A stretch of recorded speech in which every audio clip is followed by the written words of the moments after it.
ಜಮ್ಮು ಕಾಶ್ಮೀರದ ಶ್ರೀನಗರದಲ್ಲಿ ಮತ್ತೆ ಸೈರನ್ ಸದ್ದು ಮೊಳಗಿದೆ. ಶ್ರೀನಗರದ ಎರಡು ಕಡೆಗಳಲ್ಲೂ ಕೂಡ ಸ್ಫೋಟಕ ಸದ್ದು ಕೇಳಿ ಬಂದಿದೆ. 30 ಸೆಕೆಂಡ್ನಲ್ಲಿ 2 ಬಾರಿ ಸ್ಫೋಟದ ಸದ್ದು ಕೇಳಿದೆ. ಶ್ರೀನಗರದ ಏರ್ಪೋರ್ಟ್ನಲ್ಲಿ ಮತ್ತೊಂದು ಕಡೆ ಪಾಕ್ನ ಡ್ರೋನ್ ಧ್ವಂಸವಾಗಿದೆ.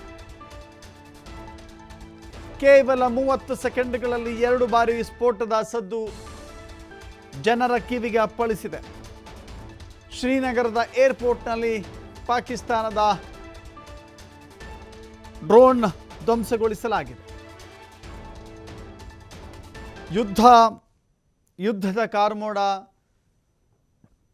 ಯಾವಾಗ ಏನು ಬೇಕಾದರೂ ಆಗುತ್ತೆ ಅನ್ನುವ ಸನ್ನಿವೇಶ ಶ್ರೀನಗರದಲ್ಲಿದೆ. ನಿರಂತರ ದಾಳಿ ಪ್ರಯತ್ನ ಪಾಕಿಸ್ತಾನದಿಂದ ನಡೀತಾ ಇದೆ.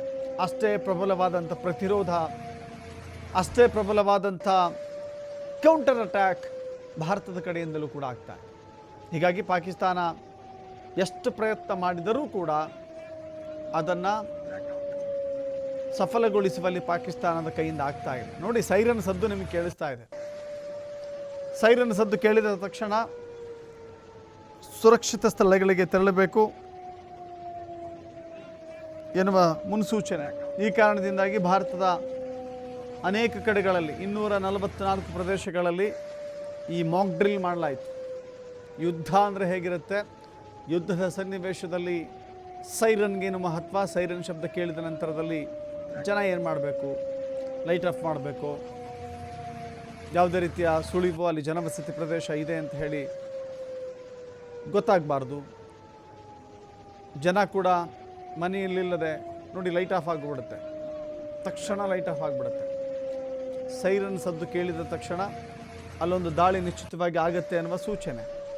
ಹೀಗಾಗಿ ಲೈಟ್ ಆಫ್ ಮಾಡಿಕೊಂಡು ಜನ ಇರಬೇಕಾದಂಥ ಸ್ಥಿತಿ ಇದೆ.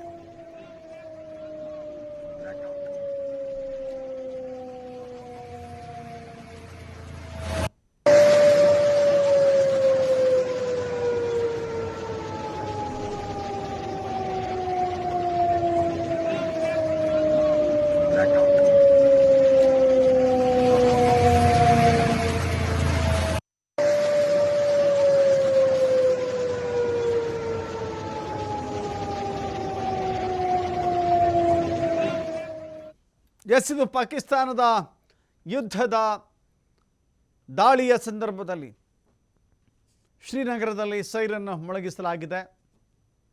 30 ಸೆಕೆಂಡ್ಗಳಲ್ಲಿ 2 ಬಾರಿ ಸ್ಫೋಟದ ಸದ್ದು ಕೇಳಿದೆ.